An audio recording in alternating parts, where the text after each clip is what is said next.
শেষ ঠিকানা যদি 3.5 হাত মাটি হয়, তাহলে কিসের তো ক্ষমতার দাপট?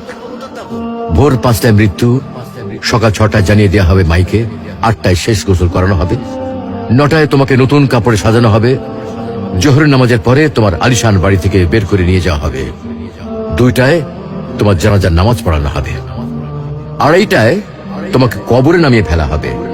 মাটি দেওয়া শেষ হয়ে গেলে কেউ তোমার জন্য দোয়া করবে, আর কেউ চলেও আসবে। এই তো জীবনের শেষ আয়োজন। তো কিসের তো অহংকার, কিসের তো ক্ষমতার দাপট? হ্যাঁ, ক্ষমতা কারোর জন্য চিরস্থায়ী নয়। অন্যায় ভাবে কাউকে ঠকালে একদিন ঠিক নিজেকেও ঠকতে হবে, এটাই নিয়ম। হ্যাঁ, এটাই নিয়ম।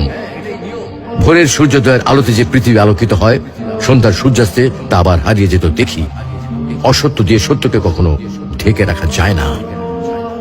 প্রকৃতি বড়ই নির্মম, কবে কখন কোথায় কার উপর আঘাত হানে তা একমাত্র উপরওয়ালাই ভালো বলতে পারেন।